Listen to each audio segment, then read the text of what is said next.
When Bob Rohde started at the Dumb Friends League in 1973, the state of animal welfare in Colorado was much different than it is now. At the time, 40,000 animals were euthanized each year. That's 9 out of 10 animals, hundreds each day. Bob had to envision a different way, and it wasn't like there was a landscape, a blueprint, some other community that had already done this. This was really something that he had to personally euthanize hundreds of animals a day himself. 40 years ago, the reality he was facing was insurmountable. And yet he had the patience to say, it's today, we're going to do what we have to do today, but we're going to change tomorrow. He is a creative thinker, a highly effective leader. He is collaborative in spirit. He has tons of heart. Over 4 decades, shelter animals, his community, and the Dumb Friends League would become Bob's life calling. When he entered the animal welfare community, he was a young man, trying to build bridges with obstacles and mountains along the way. However, little did he know, his small staff believed in his vision. Throughout the country, we see animal welfare organizations and the veterinary community at odds sometimes, and it's very disappointing because both groups advocate for animals. Bob's challenge?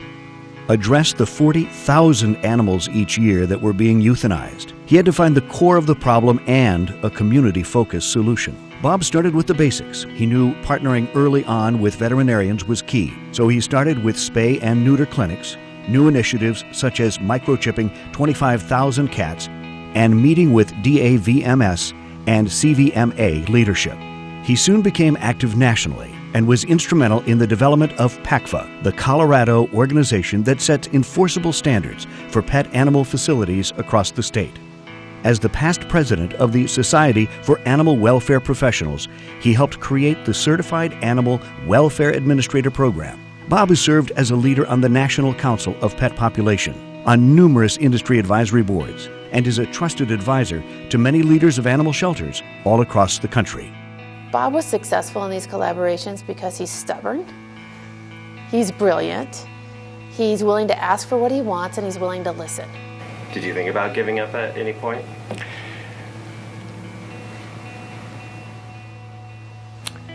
That's a tough question. There wasn't any give up. I just knew it had to change. Today, we receive just over 22,000 animals a year, and we haven't had to euthanize a single one for time and space or space in over 5 years. One of the things that April and I have talked about is maintaining our core values of the Dumb Friends League, which I have no doubt she will. And some of those core values are collaboration.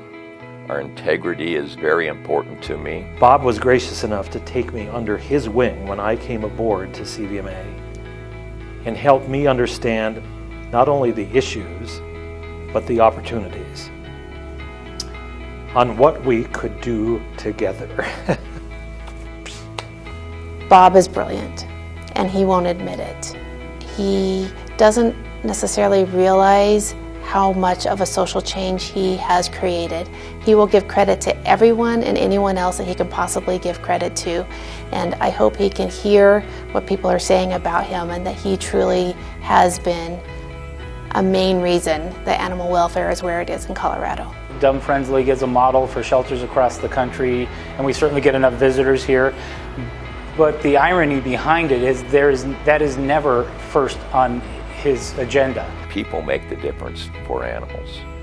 And when it comes to collaboration, I think you can accomplish more from leading from the back of the room than standing in the front of the room. It's hard to imagine a community that doesn't value pets now, because our community values pets so greatly. He'll tell you it was a marathon, not a sprint, and it took many, many different tactics to make that happen. Bob is the biggest booster of veterinary care that exists on the planet, bar none. He is always looking for ways to connect a newly adopted animal with a veterinarian so that animal can enjoy a lifetime of health and happiness. And not only has Bob been impactful in Denver or in the state of Colorado, but one of the things that Bob recognized early on was that the problems we're trying to solve in animal welfare really don't care about boundaries. Not only has Bob's work been incredibly impactful for your state, but it's been incredibly impactful for our industry and for our nation as a whole. For decades of dedication and commitment that have bettered the lives of countless animals in Colorado, built lasting relationships and collaboration within the veterinary and animal welfare communities, and profoundly improved and forever changed the sheltering landscape, CVMA is honored to present Bob Rohde with this year's Distinguished Service Award.